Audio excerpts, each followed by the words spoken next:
क्या आपने कभी सोचा है कि अमीर और गरीब लोगों के बीच में क्या अंतर होता है? क्या आप अपनी फाइनेंशियल सिचुएशन को बेहतर करना चाहते हैं? अगर हाँ, तो आप बिल्कुल सही जगह आए हैं। आज हम बात करने वाले हैं एक किताब की जिसका नाम है रिच डैड पुअर डैड। ये किताब पढ़कर आप अपने फाइनेंशियल थिंकिंग को बिल्कुल बदल सकते हैं। इस किताब में रॉबर्ट कियोसाकी, जो कि खुद एक सक्सेसफुल एंटरप्रेन्योर है, अपनी कहानी शेयर करते हैं। उनके रिच डैड यानी उनके दोस्त के पिता जो एक सेल्फ मेड मिलियनर थे, और उनके पुअर डैड यानी उनके अपने पिता जो highly educated but financially struggling थे।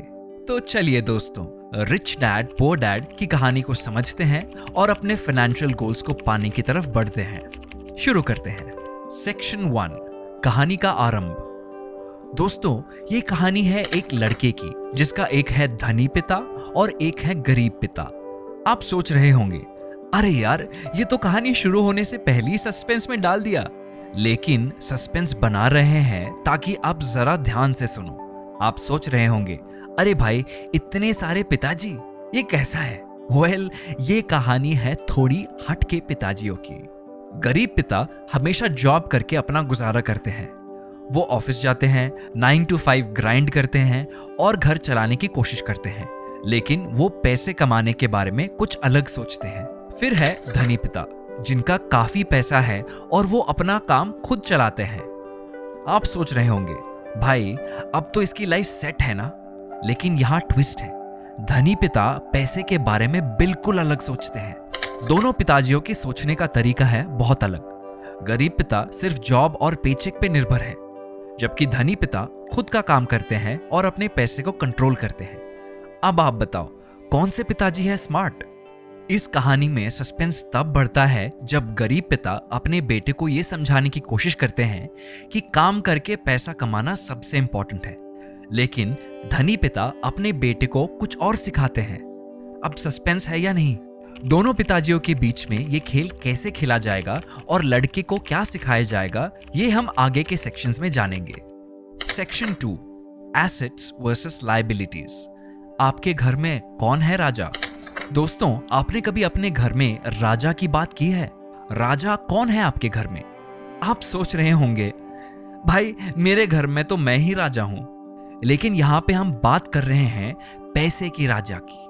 रिच डैड पुअर डैड की कहानी में हमें पता चलता है कि कौन सी चीजें आपके घर में असली राजा है, एसेट्स या लायबिलिटीज। आप सोच रहे होंगे, भाई, ये एसेट्स और लायबिलिटीज क्या होती है? अरे टेंशन मत लो, मैं बता देता हूं। एसेट्स वो चीजें होती हैं जो आपको पैसे कमाने में मदद करती है, जैसे कि प्रॉपर्टी, स्टॉक्स, बिजनेस या फिर कोई और इन्वेस्टमेंट। जब आप एक प्रॉपर्टी या स्टॉक्स खरीदते हो तो वो आपको रेगुलर इनकम या फिर ग्रोथ दे सकती है, मतलब वो आपके पैसे को बढ़ाने में मदद करती है। और लायबिलिटीज वो चीजें होती हैं जो आपके पैसे को खा जाती है, जैसे कि लोन्स, क्रेडिट कार्ड बिल्स और वो नया आईफोन।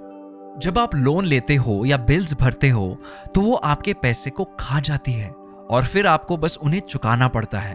अब आप बताओ, आपके घर में राजा है कौन, एसेट्स या लायबिलिटीज? क्या आपने अपने पैसे को स्मार्टली इन्वेस्ट किया है या फिर वो हर महीने की ईएमआई के लिए ही गुजरते हैं? रिच डैड पुअर डैड हमें सिखाती है कि अमीर लोग एसेट्स पर फोकस करते हैं, वो अपने पैसे को बढ़ाने की सोच रखते हैं, लेकिन गरीब लोग लायबिलिटीज में फंस जाते हैं।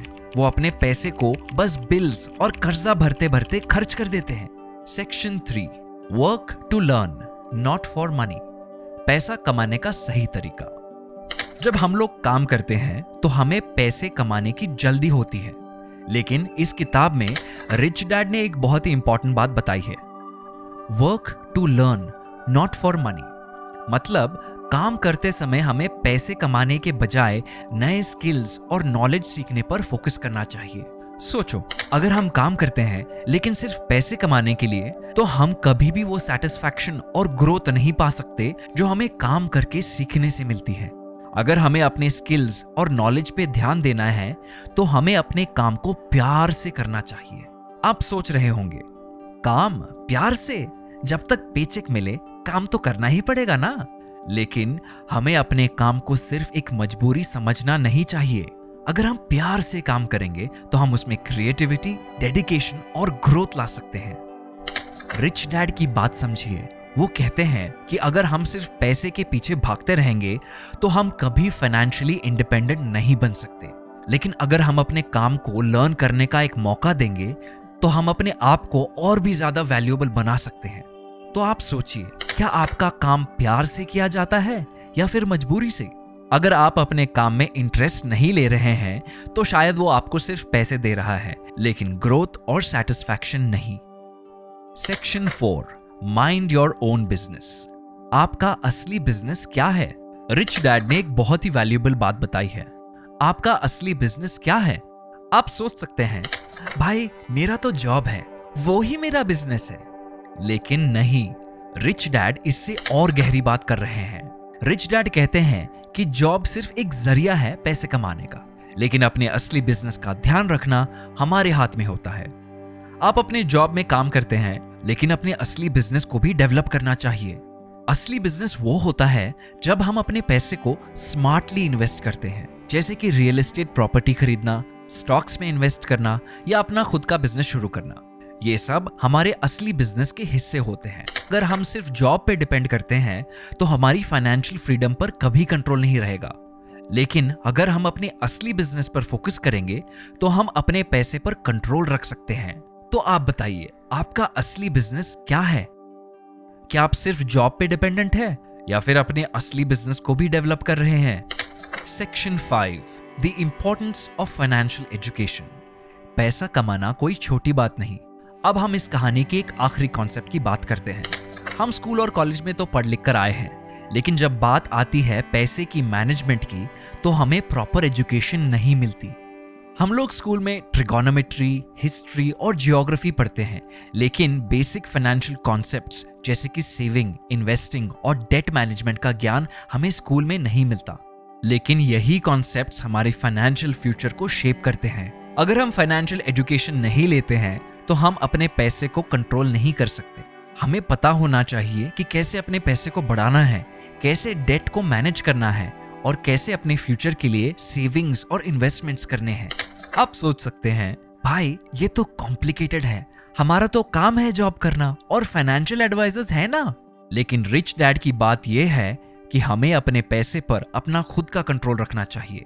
अगर हमारे पास फाइनेंशियल एजुकेशन है तो हम अपने डिसीजंस पे कॉन्फिडेंट हो सकते हैं। फाइनेंशियल एजुकेशन हमें समझाता है कि कैसे हम अपने पैसे को बढ़ा सकते हैं, कैसे हम अपने लिए वेल्थ बना सकते हैं।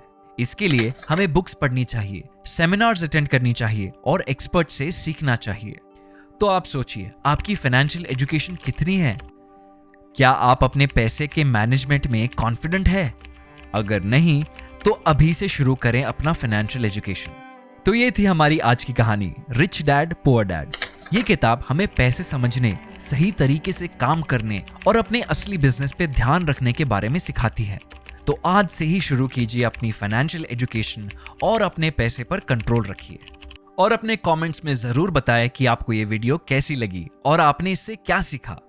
अगर आपको ये वीडियो पसंद आया है तो इसे लाइक कीजिए और शेयर कीजिए।